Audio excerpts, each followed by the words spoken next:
Reverend Michelle Buheit, the minister of this congregation. We are so glad that you have chosen to worship with us today. As a Unitarian Universalist congregation, we affirm that we need not think alike to love alike, meaning that we are a faith community woven together in shared covenant, rather than a conformity of belief. This is the covenant that binds our congregation. Together we promise to gather in compassionate community, to celebrate diversity of thought and unity of spirit, and to seek wholeness for ourselves, our children, and our world.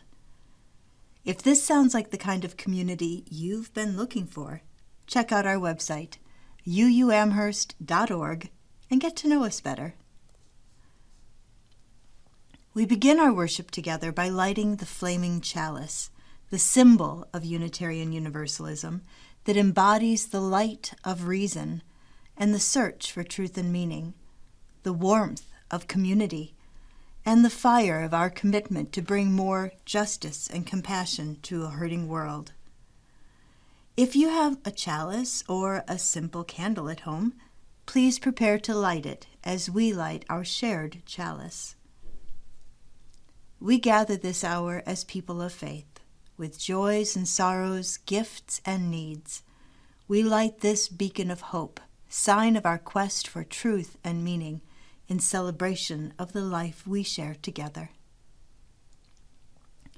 As a people of faith, we aspire to live our principles of justice, equity, and compassion, and respect for the interdependent web of all existence. One of the ways that we have been mindful of our impact on the earth and the legacy of appropriation that has disproportionately benefited white people has been to acknowledge the Indigenous people, those called the Neutrals and the Haudenosaunee, for whom the land where our church rests was once home. We acknowledge that we have benefited greatly from that which belonged to others, and in a very real sense, belongs only to itself. May we be good stewards of the land, and teach ourselves and others to live in right relationship with the living earth. Each week we include in our worship service a time for all ages. Whether it takes the form of a story or shared images or some other shape, this time is meant to engage all of us at every age and stage of life. This part of the service is an integral part of our worship as a multi-generational community of faith.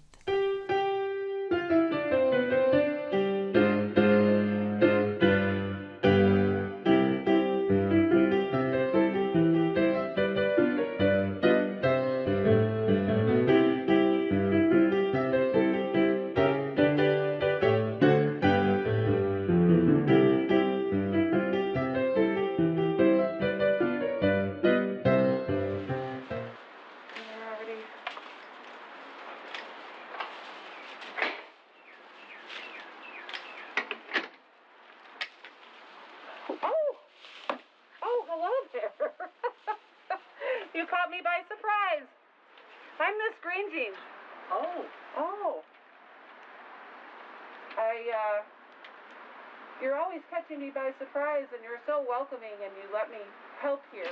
I met Miss Pam Kent, and we put out bird seed feeders for the birds, and whatever else took them. I think the deer ate them. But they need food too, right? And Miss Rosalind and I planted seeds in the back. I wonder if they'll come up. It's too early to tell. You know, we can't really mess around too much because we don't want to disturb the bumblebees and the dragonfly larvae and all the things that are on the surface of the soil this time of year. So, I learned a lot from the master gardeners. You're the master gardener here. Betty Howell, right? This church? Oh, yes. She and her husband, Jack, helped this campus become a certified wildlife habitat. Oh, yeah. And there's the sign right there. You know, one thing I've noticed is how big the lawn is here. I don't see people using it all that much. Maybe picnics or here and there. You know, because lawns aren't a really great habitat for anything except for nasty invasive grubs and starlings. Wonder if you could grow food. That's a very good idea. Maybe. Maybe. It's a lot of work. Oh, yeah. Mm-hmm. Yeah. Lots of hands would needed for that. You don't spray chemicals on the lawn here, right? Oh, no. Oh, thank goodness. Thank goodness. That is so harmful to all of our natural environment and to us. You know? Very dangerous. Very, very dangerous. The chemical pressure is very dangerous. Wait a minute. You don't spray your lawn, do you? No. Oh, good. I wonder if anyone else in your congregation does. I don't know.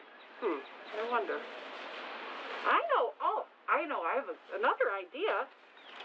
The Erie County Cooperative Extension that Betty works with, or has worked with in the past, started a campaign for pesticide-free lawns a few years ago.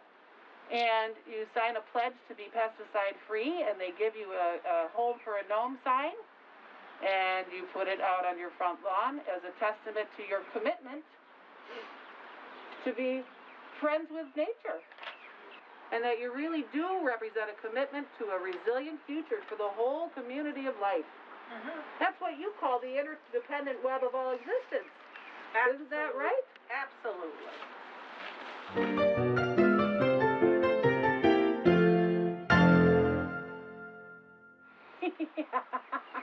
That's right. Yeah. Today we are exploring Christianity, and specifically, the Christianity we haven't tried yet. That's a pretty provocative statement. It contains more than a few assumptions that Christianity might be more than our experience of it.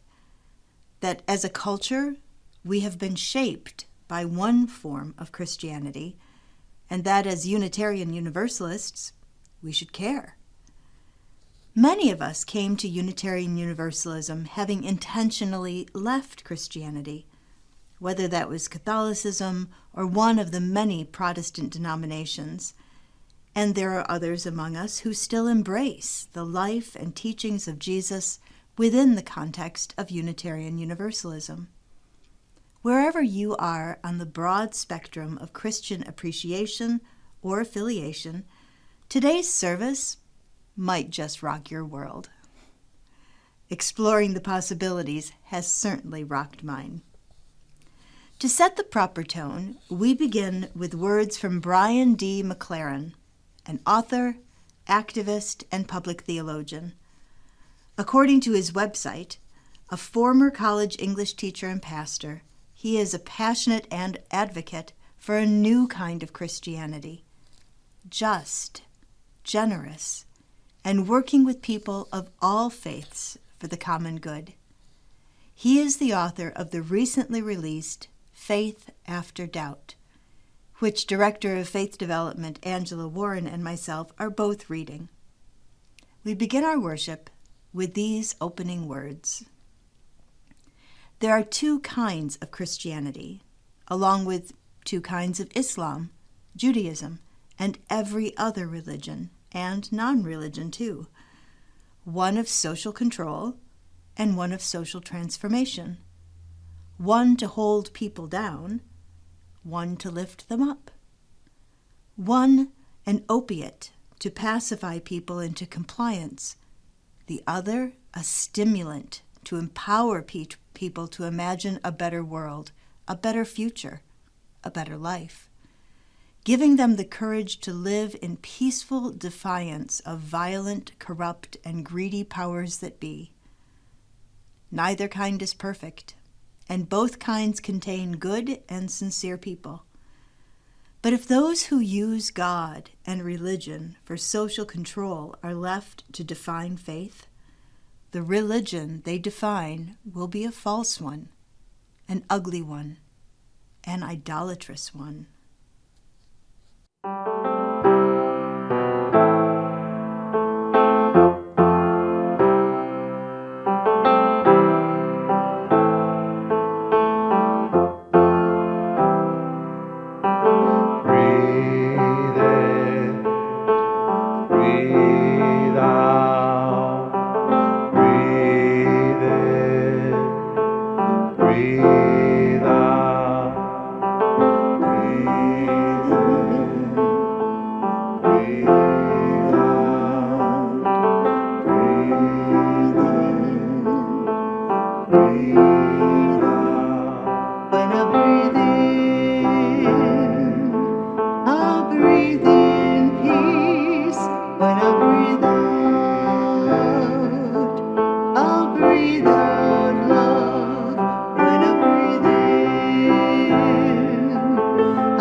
breathe out love. When I breathe in, I'll breathe in peace. When I breathe out, I'll breathe out love. When I breathe in, I'll breathe in peace. When I breathe out, I'll breathe out love. When I breathe in, I'll breathe in peace. When I breathe out, I'll breathe out love. When I breathe in, I'll breathe in peace. When I breathe out, I'll breathe out love. Breathe in, breathe out, breathe in, breathe out, breathe in, breathe out, breathe in, breathe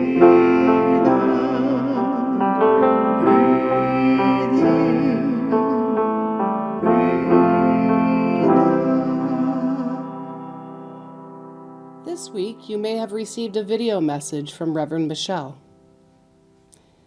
She says of this past year, although we've not been meeting in our building, much has been happening in the life of our congregation as we broaden our vision and work toward the future of our faith here in Amherst. During this past year, I have had the honor and privilege to experience much of this growing vision through leading and participating in oh so many online meetings in every facet of the life of this congregation. From the work of the Green Task Force and Facilities Task Forces to the inner and outer work of faith development. In this inner work of faith development, much light has been shed upon the notion of the Christianity we haven't tried yet. We've learned that we all come from various religious backgrounds. For some, having a religious community is completely new. Some of us are lifelong UUs. A lot of us come from some variation of Christianity, either Catholic or Protestant. Much of our previous experience with these Christian variants has been transactional. If you come here from the Catholic tradition like I do, you understand the transactions of the 7 sacraments. Baptism, check. Reconciliation, check. Holy Communion, check. Confirmation, check, etc.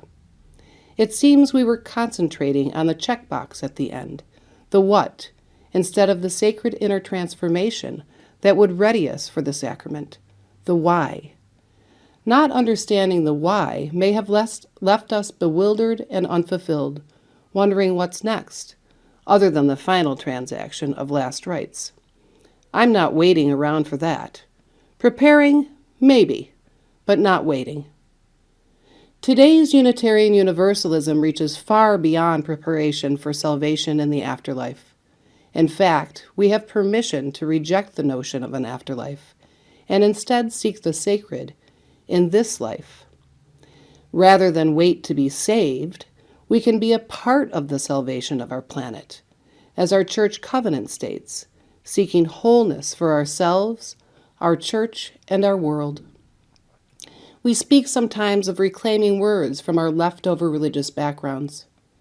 Can we use the word salvation to point towards this wholeness we seek? Yes, we can. Jesus Christ himself was a prophet, not a priest. He was also a political leader who challenged the hierarchical structure of the society of his day.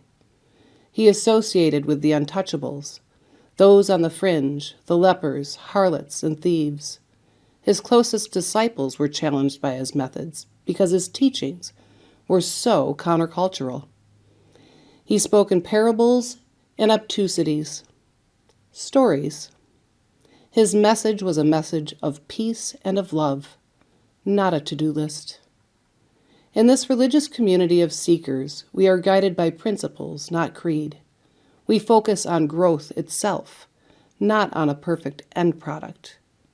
This is how we live into our third principle of acceptance of one another and encouragement to spiritual growth. When we come together as beloved community, either online or in person, our focus is this acceptance and encouragement. We seek to belong, and we seek to welcome others into this journey towards wholeness, towards this salvation. In effect, this coming together is our communion, even if it's not a communion that necessitates the consecration of bread and wine. We are a communion of all souls, of all life, and we lift one another up to transform ourselves, one another, and the world. It Matters What We Believe by Sophia Lyon-Vaz. Some beliefs are like walled gardens. They encourage exclusiveness and the feeling of being especially privileged. Other beliefs are expansive and lead the way into wider and deeper sympathies. Some beliefs are like shadows, clouding children's days with fears of unknown calamities. Other beliefs are like sunshine, blessing children with the warmth of happiness.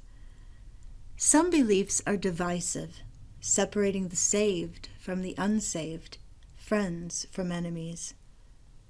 Other beliefs are bonds in a world community where sincere differences beautify the pattern. Some beliefs are like blinders, shutting off the power to choose one's own direction. Other beliefs are like gateways, opening wide vistas for exploration. Some beliefs weaken a person's selfhood. They blight the growth of resourcefulness. Other beliefs nurture self-confidence and enrich the feeling of personal worth. Some beliefs are rigid, like the body of death, impotent in a changing world. Other beliefs are pliable, like the young sapling, ever growing with the upward thrust of life.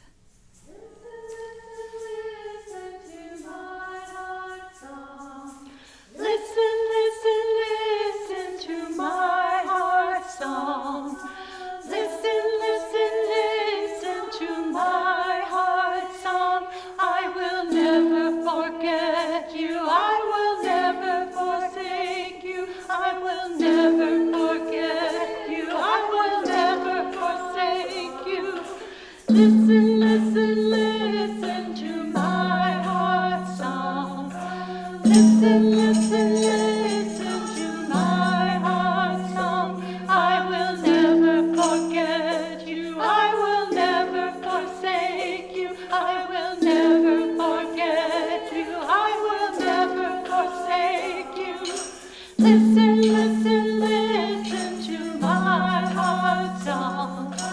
Listen, listen, listen to my heart song. I will never forget you. I will never forsake you. I will never forget you. I will never forsake you.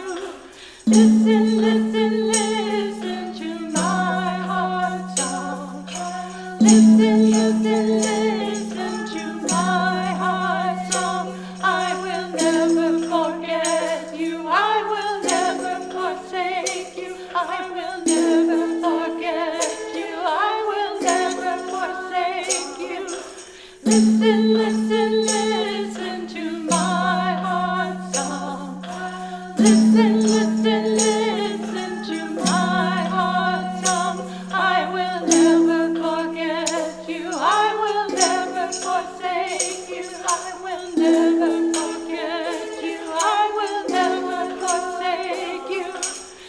Listen, listen, listen to my heart song. Listen, listen, listen to my heart song. I will never forget you. I will never forsake you. I will never forget you. I will never forsake you. Listen, listen, listen to my heart song. Listen, listen, listen to my heart song. I will never forget you. I will never forsake you. I will never forget Listen, listen, listen to my heart song. Listen, listen, listen to my heart song. I will never forget you. I will never forsake you. I will never forget you. I will never forsake you. Listen, listen, listen to my heart song. Listen, listen, listen to my heart. Listening to our heart's song, knowing that we are held in a love that will never forget or forsake us, is a hint at the foundation of the Christianity we haven't tried yet. But before we can go forward, we must first go backward. 1951 years backward, to be exact.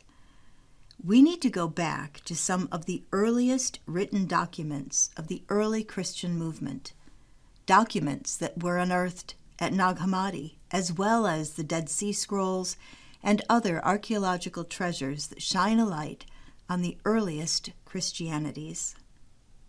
Yes, I just made the word plural, Christianities. Everyone who had a fragment of a letter or gospel, or even just the cherished stories spread by word of mouth, each of them had a different understanding of the meaning of the life and teachings of Jesus.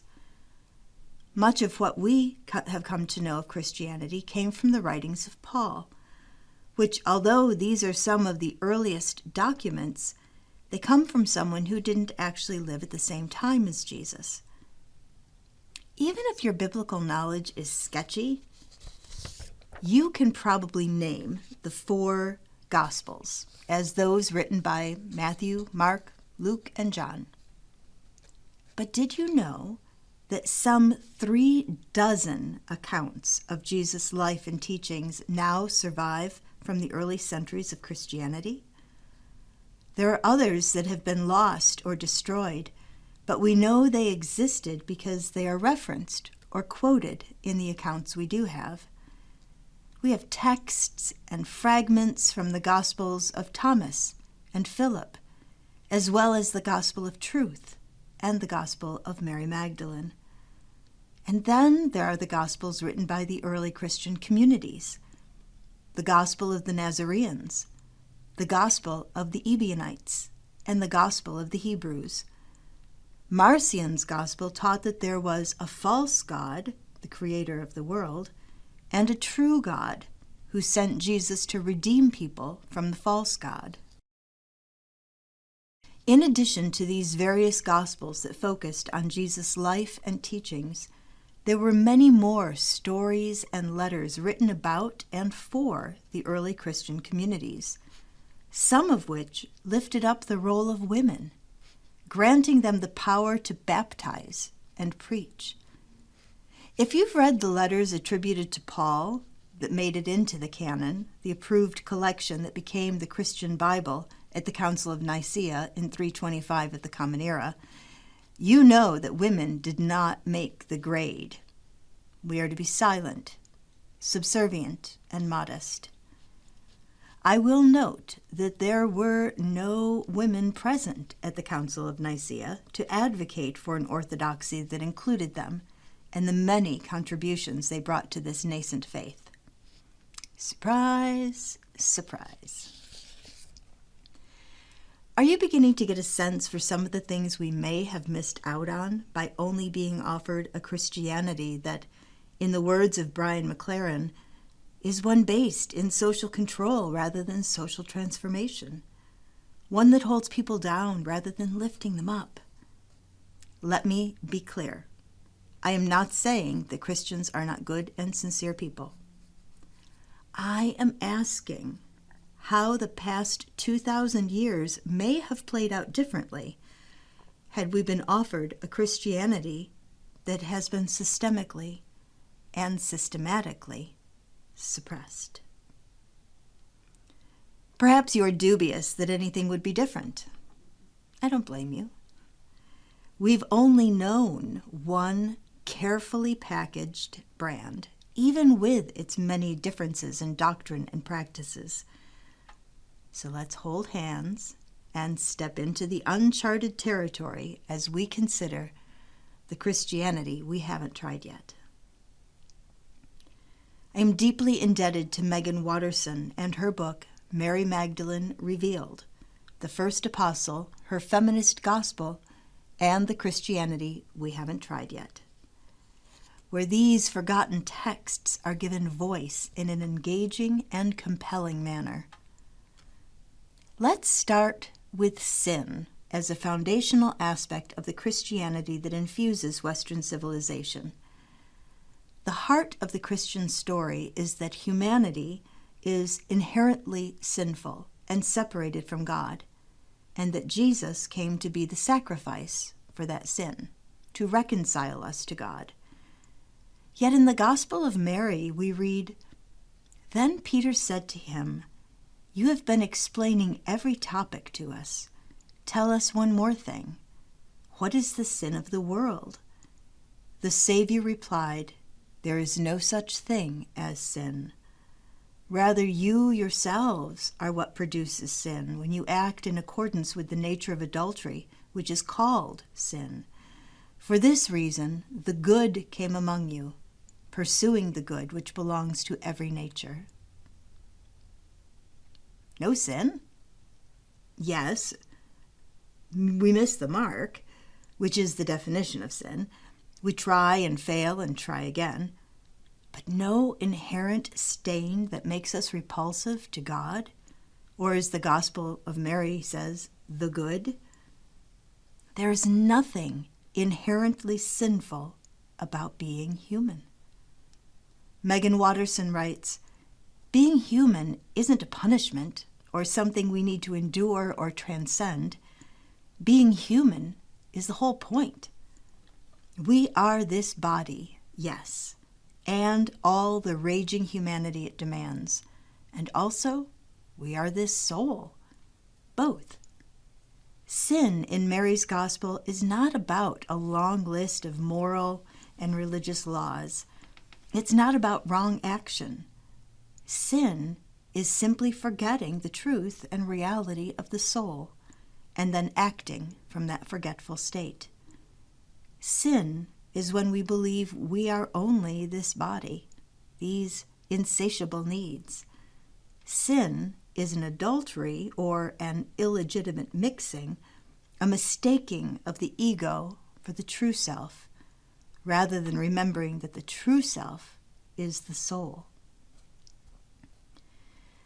So much of the Christianity that we have inherited is based in a soteriology, a salvation story of Christ's blood as payment for humanity's sin.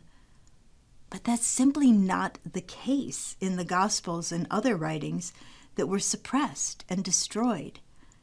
If anything, these Gospels point to a sophiology, a path to wisdom that makes us more human. In the Gospel of Mary, chapter 5, verses 4 through 8, we read, "Then Mary stood up and greeted them. She tenderly kissed them all and said, 'Brothers and sisters, do not weep. Do not be distressed nor be in doubt, for his grace will be with you, sheltering you. Rather, we should praise his greatness, for he has united us and made us true human beings.'" I'd like to draw our attention to two phrases. He has united us, and he has made us true human beings. The uniting that Mary is referencing is not a uniting of separate people, but the uniting of each person's body and soul, living undivided lives. That uniting, that transformation from being separated from ourselves to being whole, is what makes us true human beings, or in the Greek, anthropos.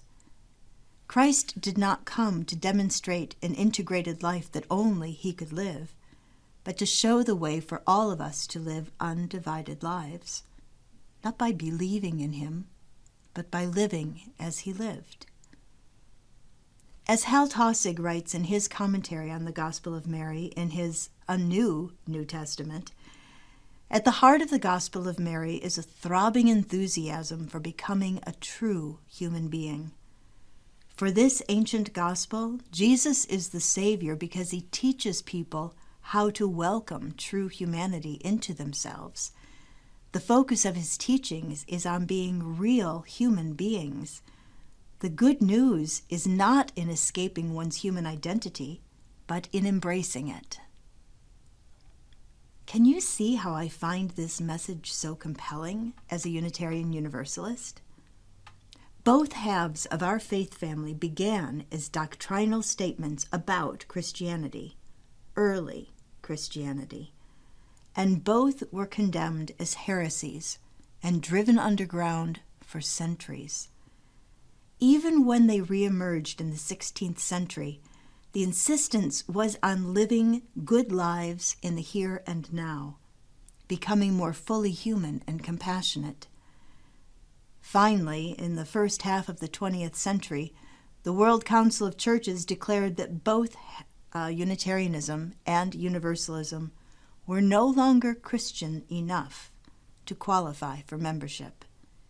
And a new faith was born out of the merging of these traditions that were actually deeply connected to a different Christianity. We have spent so much energy distancing ourselves from our Christian heritage, behaving like we have outgrown something childish and employed our reason, becoming exceptional. The ABC Church, anything but Christianity. But when you read the scriptures that were not included in the official canon and therefore beyond the scope of orthodoxy, you find that there was an alternate path, a path that was obscured, driven underground, burned at the stake, a path of reason, a sophiology that valued applied knowledge or wisdom.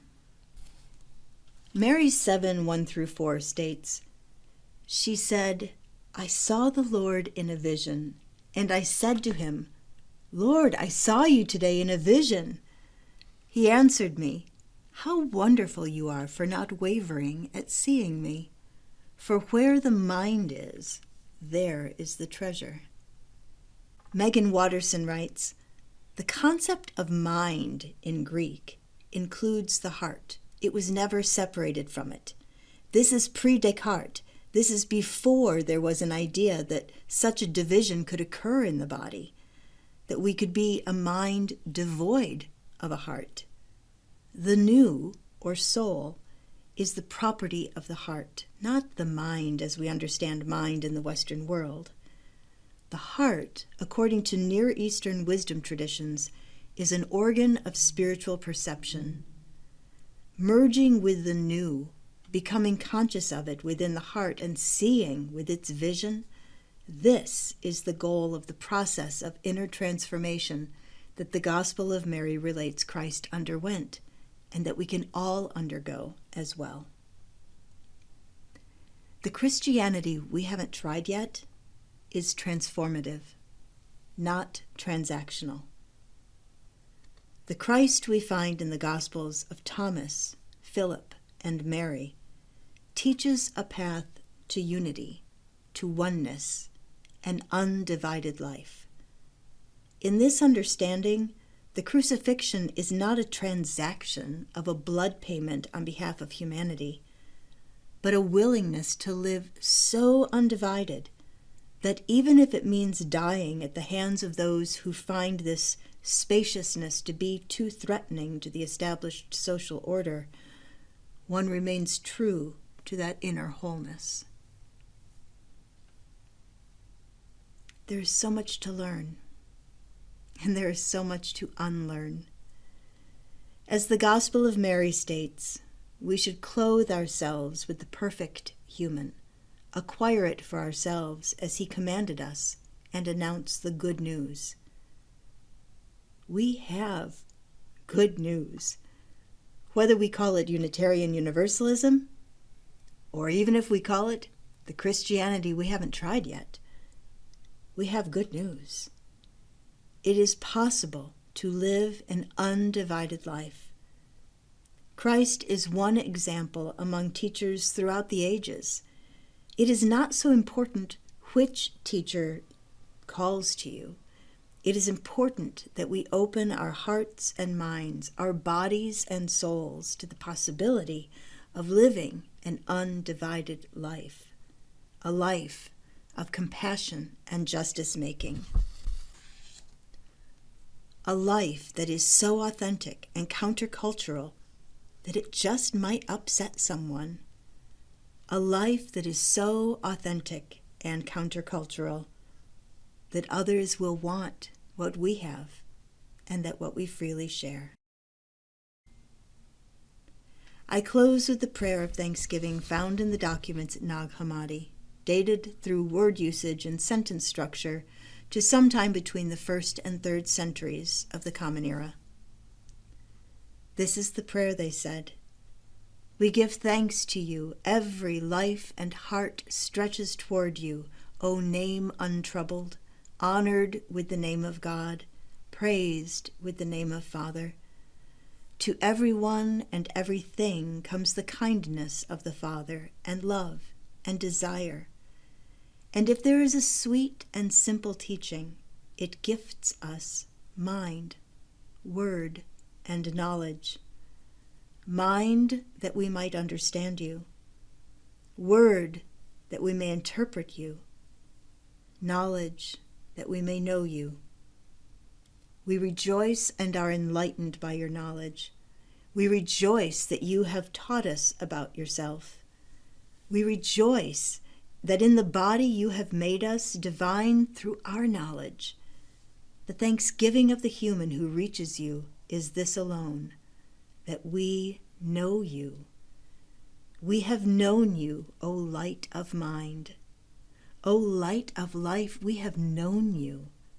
O womb of all that grows, we have known you.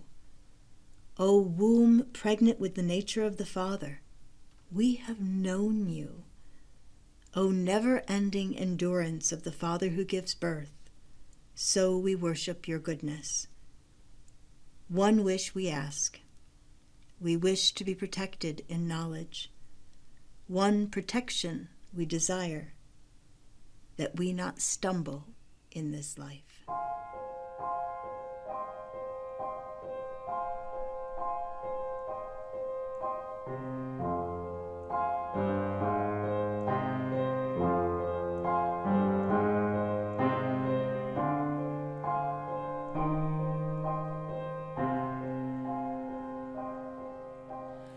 Building bridges between our divisions, I reach out to you. Will you reach out to me? With all of our voices and all of our visions, friends, we could make such sweet harmony. Building bridges between our divisions, I reach out to you. Will you reach out to me? I reach out to you. Will you reach out to me? With Building bridges between our divisions, I reach out to you. Will you reach out to me? With all of our voices and all of our visions, friends, we could make such sweet harmony. Building bridges between our divisions, I reach out to you. Will you reach out to me?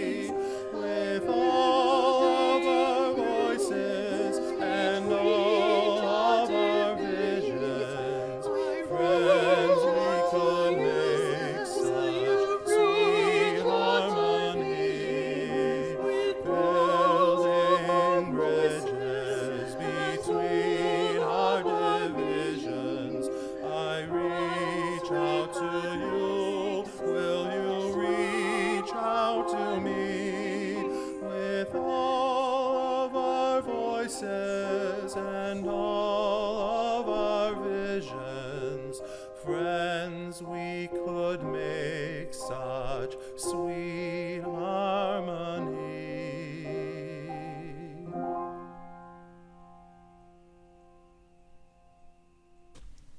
Thank you for joining us in worship today. Please see the credits at the end of this service for information about the music and other worship elements. And do take a moment to visit our website, uuamherst.org, and click on the giving link, or text your gift to 833-987-1968. We close this time of worship as we extinguish our chalice with these familiar words. We extinguish this flame, but not the light of truth, the warmth of community, or the fire of commitment. These we carry in our hearts until we are together again. Reverend Laurelyn Bellamy provides this benediction to bless the time we have shared together. If here you have found freedom, take it with you into the world. If you have found comfort, go and share it with others. If you have dreamed dreams, help one another that they may come true. If you have known love, give some back to a bruised and hurting world. Go in peace.